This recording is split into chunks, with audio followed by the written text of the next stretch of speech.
इससे पहले वाली क्लास में हमने आरएमएस वैल्यू देख रखा था, राइट। आरएमएस वैल्यू बेसिकली होता क्या है, इसका फॉर्मूला क्या होता है।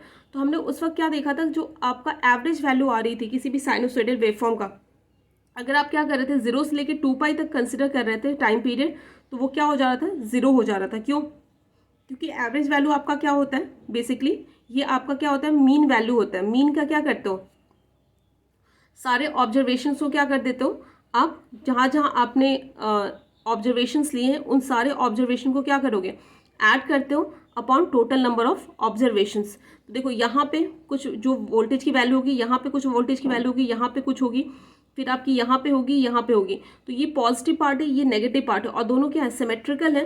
तो क्या होगा, जब दोनों को आप ऐड करोगे तो दोनों क्या हो जाएंगे, ये पॉजिटिव ये नेगेटिव, पॉजिटिव नेगेटिव क्या हो जाएंगे, एक दूसरे को कैंसिल आउट कर देते हैं।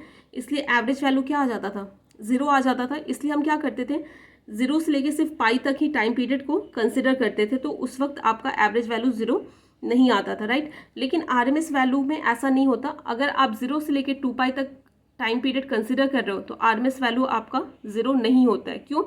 क्योंकि आरएमएस वैल्यू में आप क्या कर देते हो, स्क्वायर कर देते हो, तो ये वाला जो पार्ट आएगा वो माइनस में आ रहा होगा आपका, राइट। ये सारी वैल्यूज आपकी माइनस में आ रही होगी नेगेटिव साइकिल के लिए, तो ये क्या हो जाता है, स्क्वायर करने पे ये क्या हो जाता है आपका, पॉजिटिव हो जाता है। इसलिए क्या होता है आपका यहाँ पे आरएमएस वैल्यू 0 नहीं आती है। तो आपने क्या किया था, ये वोल्टेज का जो ग्राफ है ओमेगा टी के अगेंस्ट क्या किया था, ड्रॉ किया था। मैंने omega t equals to theta यहाँ पे मान लिया है, ताकि इक्वेशन थोड़ा सा आसान हो जाए जब आप इंटीग्रेशन करो तो आपका इक्वेशन बेसिकली क्या होता था, v equals to v m sine omega t. Omega t को मैंने क्या लिख लिया, omega t equals to theta लिख लिया, राइट। आपको क्या करना है, इस फॉर्मूले में पुट कर देना है, जो आपका आरएमएस का फॉर्मूला है, इसमें पुट करके आपको आरएमएस वैल्यू निकालनी है। तो यहाँ पे क्या आएगा, वी स्क्वायर हमें लेना, तो यहाँ पे स्क्वायर कर दो तो क्या हो जाएगा, v M square sine square theta, right. आपको अब फॉर्मूले में पुट कर देना है, वी आरएमएस क्या हो जाएगा, अंडर रूट 1 अपॉन टी, आपका क्या, टाइम पीरियड। टाइम पीरियड हम कहाँ से कहाँ तक कंसिडर कर रहे हैं, 0 से लेके 2 पाई तक, तो टाइम पीरियड क्या हो जाएगा आपका, 2 पाई हो जाएगा, राइट। लिमिट कहाँ से कहाँ तक हो जाएगी, 0 से लेके 2 पाई तक, 0 टू 2 पाई। और क्या करना है, वी स्क्वायर। वी स्क्वायर आपका क्या है, v M square sine square theta d theta, right. यहाँ तक बात समझ में आ गई होगी। अब देखो, अब इसको क्या करना है, आपको इंटीग्रेट करना है। वी एम स्क्वायर को आपने बाहर ले लियो, V M square 2 pi 0 to 2 pi. अब बताना, क्या आपको साइन स्क्वायर थीटा का डिफरेंशिएशन इंटीग्रेशन पता है? नहीं, हमें सिर्फ किसका पता है, साइन का पता है, कॉस का पता है।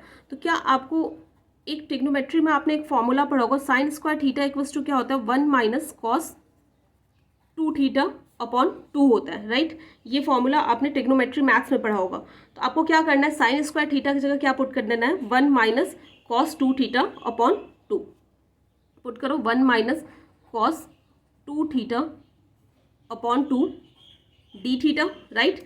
अब इसे इंटीग्रेट कर दो। इंटीग्रेट करने के लिए क्या करोगे, 2 को मैंने बाहर ले लिया, तो यहाँ पे क्या हो जाएगा, v M square upon 4 pi integration 0 to 2 pi 1 minus cos 2 theta d theta, right. अब तो इंटीग्रेशन आपको पता है, कॉस 2 थीटा का क्या इंटीग्रेशन होता है, वी एम स्क्वायर 4 पाई, राइट। अब बताना, 1 का इंटीग्रेशन क्या होता है आपका, किसके रिस्पेक्ट में इंटीग्रेट करो, थीटा के रिस्पेक्ट में, तो क्या हो जाएगा, थीटा हो जाएगा, माइनस कॉस 2 थीटा का क्या होता है, आप किसके रिस्पेक्ट में इंटीग्रेट कर रहे हो, थीटा के रिस्पेक्ट में। तो बताओ कॉस का इंटीग्रेशन क्या होता है, साइन होता है। तो यहाँ पे क्या लिखोगे, साइन 2 थीटा, लेकिन यहाँ पे एक कांस्टेंट भी आपका मल्टीप्लाई है, राइट। तो जब कांस्टेंट मल्टीप्लाई होता है तो इंटीग्रेशन के वक्त वो नीचे आ जाता है, तो यहाँ पे क्या हो जाएगा, 2 आ जाएगा। और लिमिट कहाँ से कहाँ तक है आपकी, 0 से लेके 2 पाई तक, राइट। ये बेसिक्स इंटीग्रेशन के रूल्स हैं आपके। उसके बाद क्या हो जाएगा, आपको लिमिट पुट करनी होगी। लिमिट पुट कर दो, पहले अपर लिमिट पुट करो, क्या आ जाएगा, 2 pi minus sine 2 into 2 pi upon 2 minus lower limit put कर दो, 0 minus sine 2 into 0 upon 2, right, ये आ गया आपका। उसके बाद देखो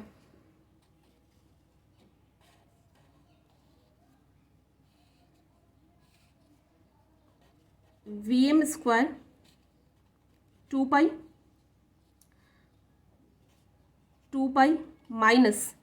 माइनस ये क्या हो जाएगा, माइनस साइन 4 पाई।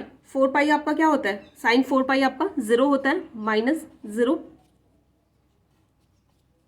माइनस ये 0 है, माइनस साइन 0 कितना होता है आपका, 0 होता है।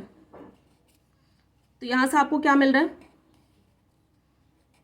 Vm square upon 4 pi into 2 पाई, ये मिल रहा है, राइट, यही मिल रहा है। तो ये क्या हो जाएगा, पाई से आपका पाई कैंसिल आउट हो जाएगा, 2 से 4 कैंसिल हो, कितना 2 टाइम्स में जाएगा, तो आपके पास क्या बचेगा, Vm अपॉन √2। ठीक है, तो इसे 1/√2 की वैल्यू कितनी होती है, 0.707 Vm, राइट। तो किसी भी साइनोसोडल वेवफॉर्म का RMS वैल्यू क्या हो जाएगा आपका, 0.707 Vm।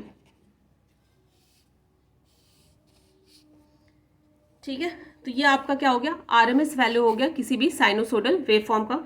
ये आपका डायरेक्ट क्वेश्चन आता है 6 मार्क्स का आपके एग्जाम में, कि किसी भी साइनोसोडल वेवफॉर्म का आपको RMS वैल्यू फाइंड आउट करने को दे सकता है, तो आपको ऐसे डिराइव करना होगा, समझ गए।